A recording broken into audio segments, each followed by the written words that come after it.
Hey guys, and welcome. Today I'm starting a series of videos on the Bandhas, and this being part one of the series, I thought we're just going to start from the bottom and work our way up to the top, so we're going with the Moola Bandha.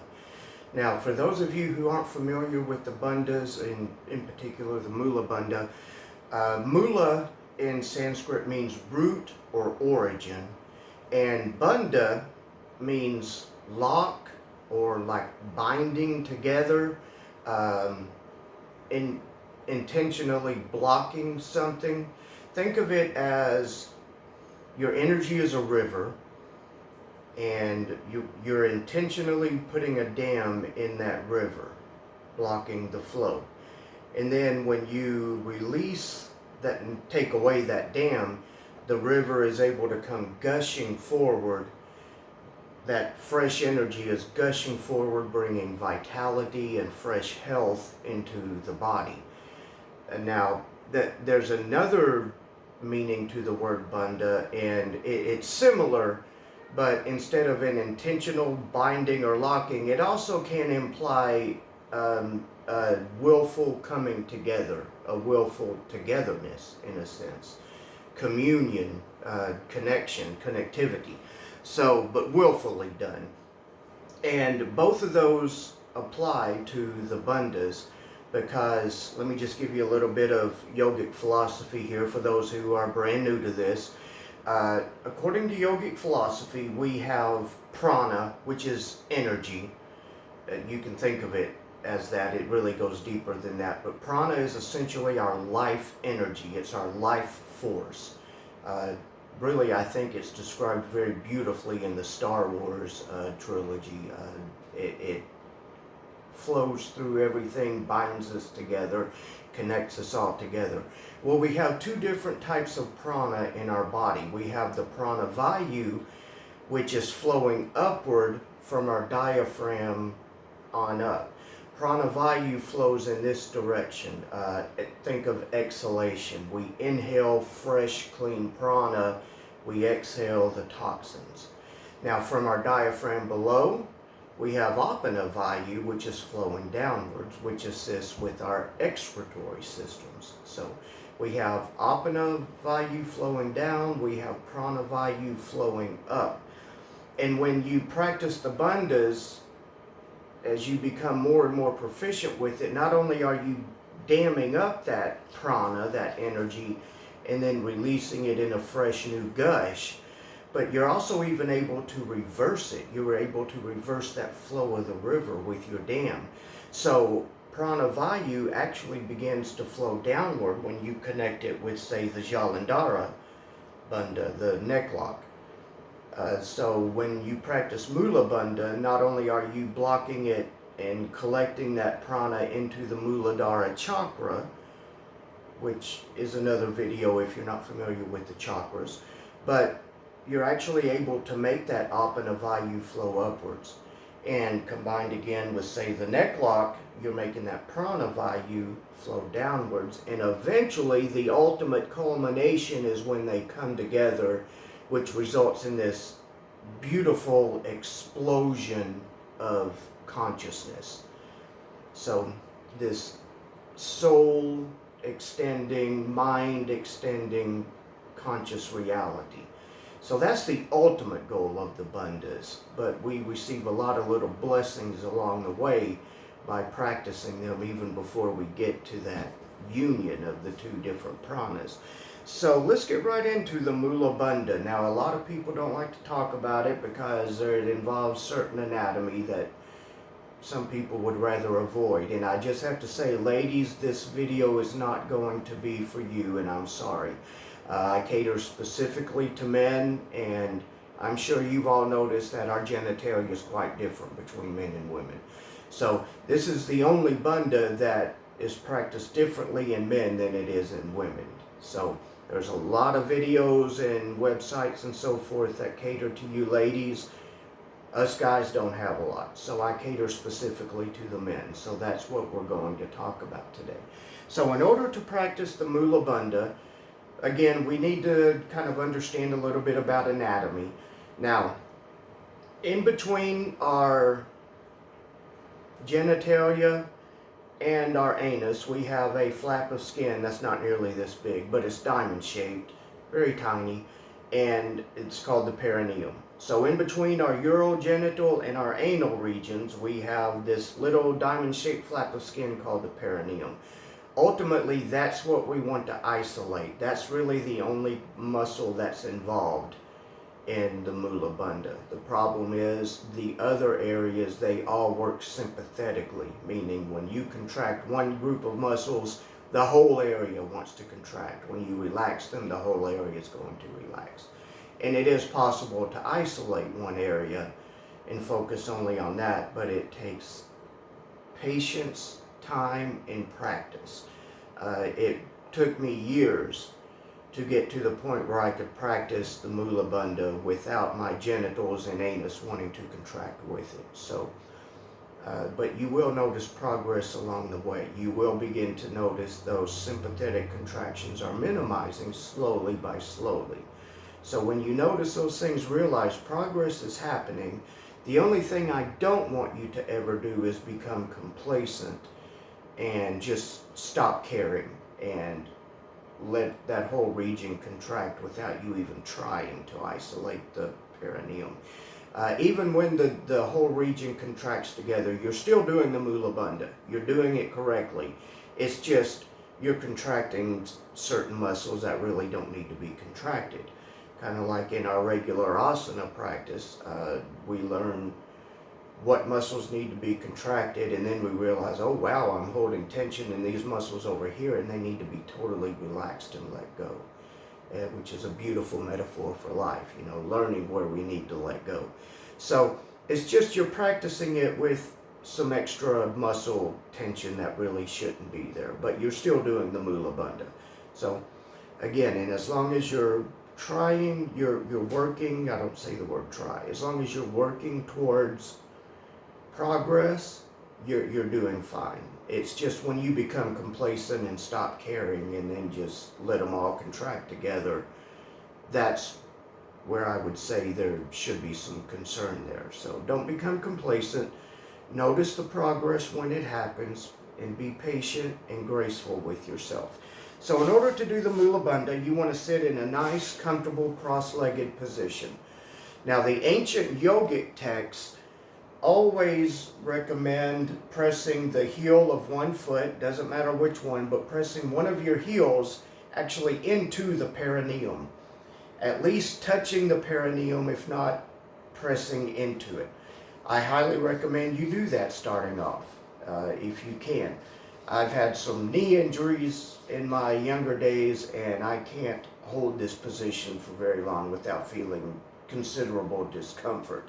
So I'm not going to do it. I used to do it as much as I could when I was first learning the Bandha, but it does get very uncomfortable for me. So if you can, if your body will allow, just press one of your heels into your perineum, at least just touching slightly, if not pressing into it. Be careful not to crush one of your nuts. So, once you get in your comfortable cross-legged position, you're then just simply going to sit up nice and tall, as if you were sitting for meditation. The spine is nice and tall in a straight line, the neck is lined up, the chin is lined up, and just close your eyes and let go of any tension that you might have. Let the shoulders fall back and down. Just feel a wave of relaxation starting from the crown of the head and just flowing downward, letting all tension go. And then spend a few seconds concentrating on the perineum. I know that's an odd thing to ask someone to concentrate on, but bring your attention to your perineum. Only the perineum.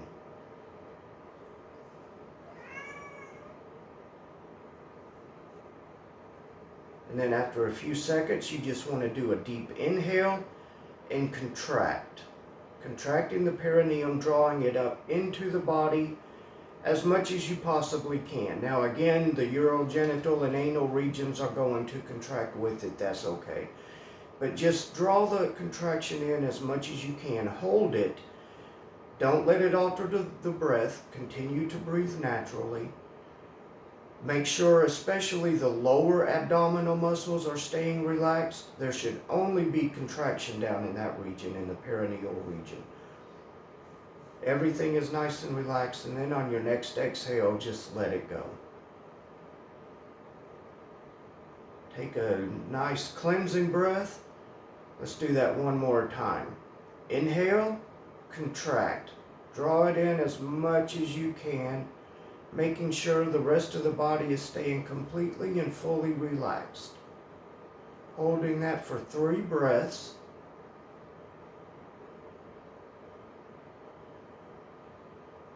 Inhale, and on the next exhale, let that go.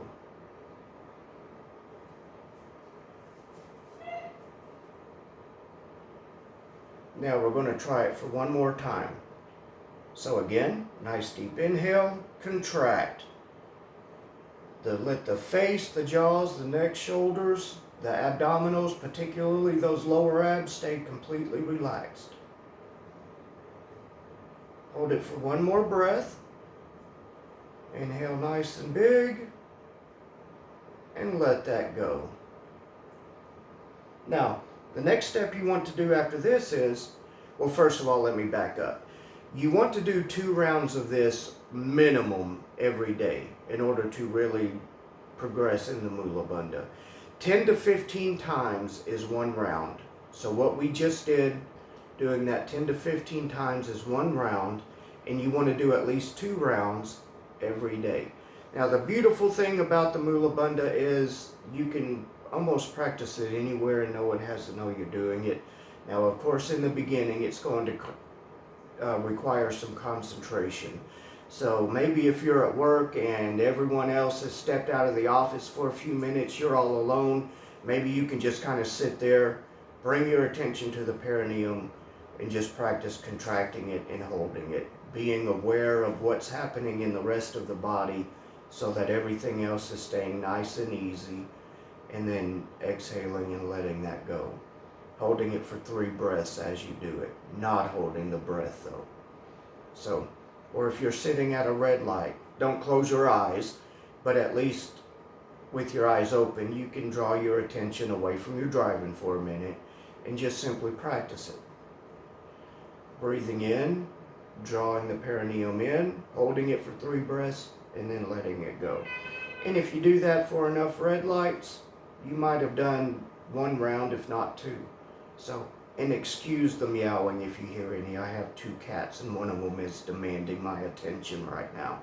So, but then after you've been doing that for 2 or 3 days and you feel like you're becoming fairly proficient at that, now let's move on to the next step. The next phase is going to be the same thing. Inhale, contract, hold the contraction for 3 breaths.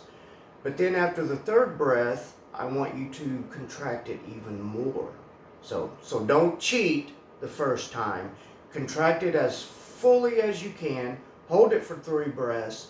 And then see if you can bring that contraction even deeper. And then holding it for 2 more breaths before you exhale that away. So let's go ahead and give that a try. Again, nice, tall, comfortable position. Good posture. Inhaling in, contracting the perineum. Again, everything else is nice and easy. Holding that for 3 breaths. Now on your next inhale, I want you to try to contract even more.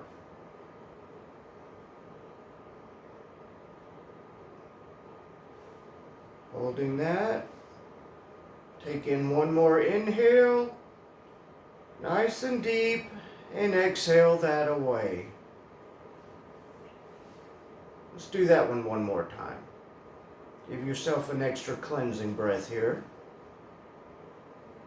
Now drawing your attention again to the perineum. Inhale, contract as fully as you can. Continuing to breathe deeply. 2 more breaths, holding it.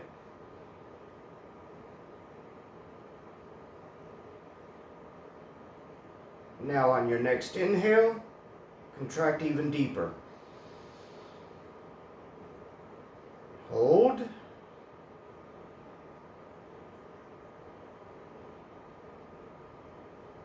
exhale that away.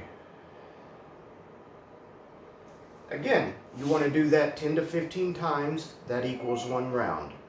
So 10 to 15 times, 1 round, at least 2 times a day. By this time, your concentration, it should not require quite so much concentration anymore. You can possibly even be doing this with people sitting right next to you and have no idea you're doing it. But you want to, again, it's like anything else in life. The more you put into it, the more value you're going to get out of it. So practice this at least 2 rounds every day, if not more. Again, you can do this watching TV, reading a book, sitting at a red light, whatever it is while you're working. So there's plenty of opportunities to practice this, and no one even has to know you're doing it. Okay, so once you've done this a couple of days, and you're feeling proficient with it, and at this point, you should start to notice some slacking off in the other 2 areas, the urogenital and anal regions. They should, the contraction should start to minimize a little bit in those 2 areas, those sympathetic contractions. So you should be able to isolate that perineum a little bit more. So pay attention to those things, notice those things, see if you notice they're not contracting quite so much anymore.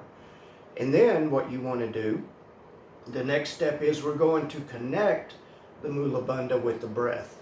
Real simple. You're just going to breathe in, contract, exhale, release. So try that with me. Inhale, contract as fully as you can. Make that inhale nice and long and deep. And then exhale and just slowly release it on your long exhale. Again, nice deep inhale. Slowly contracting as fully as you can. Nice deep exhale. Gently let that go. 10 to 15 times is a round. At least 2 rounds a day. You should have picked up on that by now. So, and once you've done that for a couple of days, you spend a couple of days doing 3 or 4 rounds, hopefully, of connecting that to the breath. Now you should be fairly proficient with the Moola Bandha. Again, the urogenital and anal areas are still going to sympathetically contract, but you should start to notice some less contraction in those areas at this point. And again, as long as you're seeing progress, you're doing fine. Just never become complacent and stop trying to let those 2 areas go and only isolate the perineum. So, and it took me years to get to the point where I could isolate the perineum without any sympathetic contractions from the rest. So it will take time and it will take practice, but again, the more you put into it, the more value you're going to get out of it overall. And now you're ready to practice the Moola Bandha in its entirety, incorporate it into some asana, certain asanas. You can do it with pranayama, with meditation, and of course, joining it together with other bandhas such as the neck lock and the Uddiyana Bandha, which we're going to get into in later videos, then you're really going to start to see some benefits arising from this bandha in connection with all the others. So that's the Moola Bandha, guys. Look forward to joining you for the other videos. Thank you so much again. Give me a like and hit that subscribe button below if you want more. Even send me some comments. I'd love to know what you guys think and what your experience is with the Moola Bandha, and if this video helped you at all. So anyway, guys, you have a beautiful day. I'll see you next time. Thank you.